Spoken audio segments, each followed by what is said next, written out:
Hey, see? I think I'm gonna do mostly new shit, so. Woo! Woo! New shit? I like this shit, baby. Driving outside of Houston city limits, I am listening to songs about South Texas. Huh. There aren't enough of them. Singing in twangy drawl about two-step into your best friend's klezmer band. To the slapping sound of your ex's hand on his slide guitar, Texas is the vastness of our skies. A field of Indian paintbrushes touching everything into the infinite, the warmth of our winters, the smell of a wall of honeysuckle, the strength of knowing how to be alone, the family who taught you how not to be. It's the sound of a lover taking in a breath underneath your ear. The feel of your niece's newborn finger wrapped around the feeling of your niece's hand wrapped around your finger. Spit. Sight of your brother's bride's sweat-damp curls after that child's birth. The stars that split the difference between you and Brian and I in Houston. Hustling to you is feeling the pull of constellations like a lasso. The Lone Star State is the Rio Grande. Buffalo Bayou, Colorado, Navasota. It is green-brown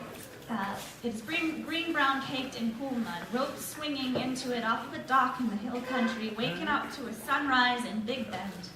The sound of cicadas summer, sight of June bugs in flight around all those lampposts.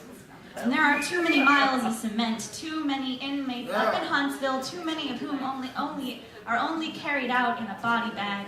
Too many hipster immigrants from up in NYC come to Austin last spring, have tattoos of our state worn like a breastplate. Oh. But our hearts are the shape of Texas, and our blood tastes like Arnold Palmer sweet tea. It's the joy and pain of that moment when your cat catches the mockingbird in its teeth. Oh. Yeah. The freckles on your horse's neck, and we will one day figure out how to forgive Dallas for the convenience store. The strip malls encroaching on Amarillo. Texas gives us the armor of an armadillo, teaches us to be as tall as the Transco Tower or that 67-foot statue of Sam Houston. Hey. Gives us heroes like George Strait, Townes Van Zandt, ZZ Top, and the Dixie Chicks. Yeah! Texas is the reason I write. Yep. The reason I sing along to all of those country classics, believe in all the folklore. It's your heart in a sky whose stars have never ever been alone.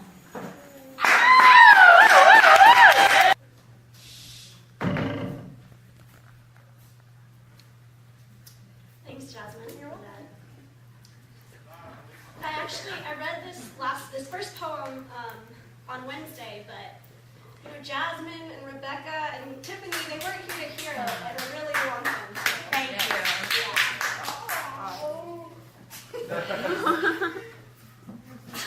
No, everyone's gonna love this poem. Hell yeah. Yeah, girl. It's called Love Affair with a Nightmare. Uh-huh. I'm looking for a dude with a dick, like burning sage. You see, I need to smoke him out of me somehow. I have no idea how to fight this phantom that I cannot keep haunting all of our old, abandoned places.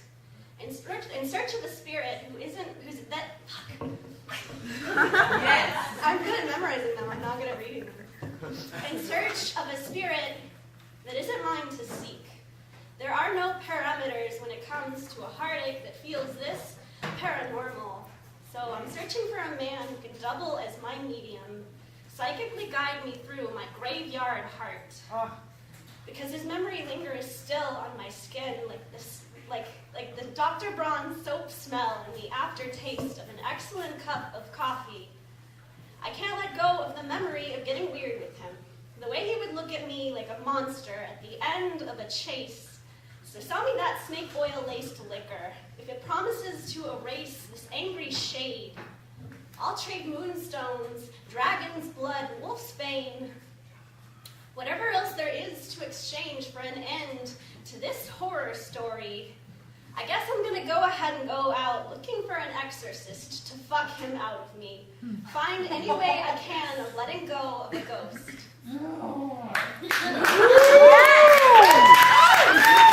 Yeah!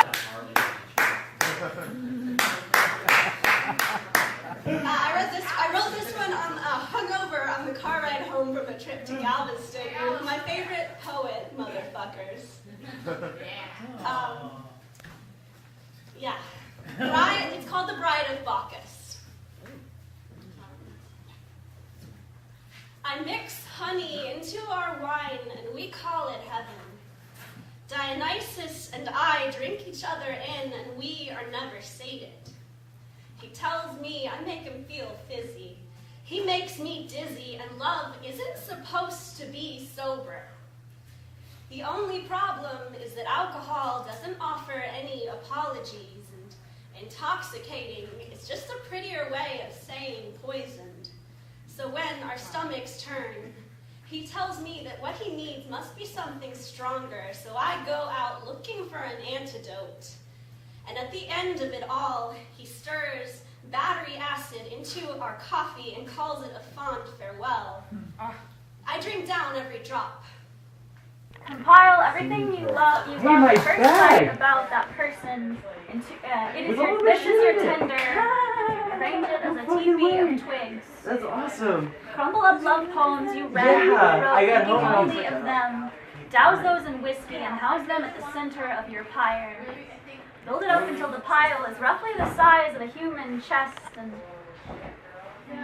light it on fire. Coax tiny flames at the four corners. Blow breaths of heartache to stoke the flames. Whispers, coos, and confessions will do you no good. There is nothing left now that goes unsaid. The wood screams as it sizzles. I know of no sound more comforting. I feel like you're open enough. Start piecing larger branches onto the pile. A smile, a pair of soft lips parted in their morning slumber. Their ridiculous dairy-free lifestyle, calloused fingertips, whatever it is that you will mourn most, you'll find that it is ample fuel. Lean these larger logs against each other in the shape of a pyramid and put it up in flames. Burn it to the ground because this love is not a wonder of the world. It happens like this every day, and this is how it ends tonight. Breathe in the smoke, coat your lungs and throat with the fire. There is nothing left now that goes unsaid. The wood screams as it sizzles. I know of no sound more comforting than that one. Your eyes will sting, but the smoke dries them out fast, and I will take coughing over crying every time. Resist the urge to burn any of the relics, because what are our hearts, if not our altars? Testaments to sentiments, it's just that nothing lasts, and sometimes it's time now. It's just time now to let it go and light it up until it is just ashes that do not deserve an urn. Mix them into the soil, your scattered hopes and fresh scars. They will help you fertilize your cornfield chest. Burn the rest of that firewood up. I know that you feel like if you could, you would burn down the whole world. Don't. Just watch the embers radiate at 1,000 degrees Fahrenheit. The reds and the oranges undulating in the white ashes, black scraps of spent branches that dot the edges of the funerary pyre like the charred eyelashes of an eye made out of fire. Haven't you and I cried enough already? Read love its last rites. Say to yourself, this is my heart letting go. Taking longer than I'd like, but isn't the sight of it beautiful? Live life lighting up your heart like this every now and then again. Fuel your fire with love after love. Love is an inflammatory thing. That's that poem. Wowza. I thought it was appropriate. The back and twist that like this. What? Okay. No? Okay. So, any story that I want.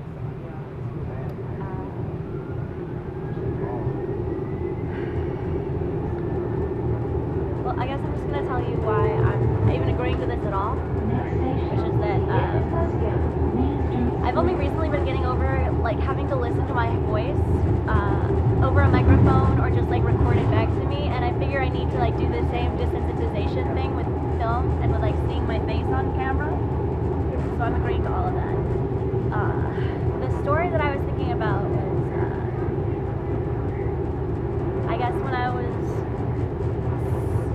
age 8 until I was 11, we moved into this house in Southampton, which is like right next to Rice University, and it's a trust you. It's really nice.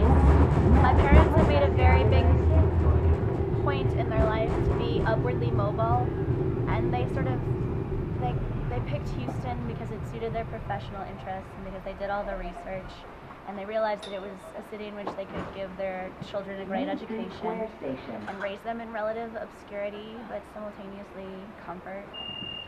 But from ages 8 to 11, we lived in this house that was filled with poisonous mold.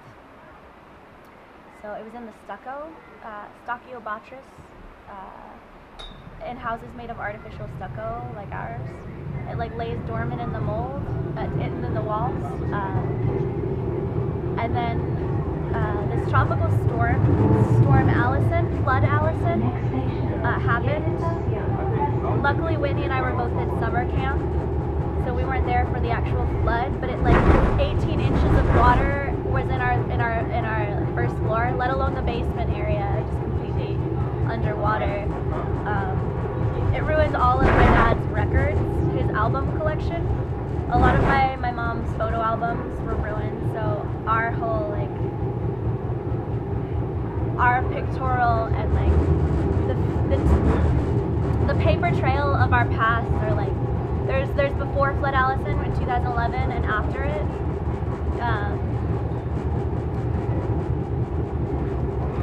So yeah, there's that whole, the health repercussions of that have been kind of extreme. My parents, they both had really huge allergy attacks, and they became a lot more allergic to things that they were only mildly more allergic to before that time. My sister had migraines every day for a year, and I had a nosebleed every day for a year, really bad ones. And I wonder if you know, if being that my sister and I have bipolar and it's so much worse than in our family history before that point, if somehow it helped grow in our minds, like our psych issues. So that's crazy to think about. The house itself was like, you know, I think maybe I idealize it, but it's what I would want to live in if I had every means to have a nice house. It had like white stained wood floors and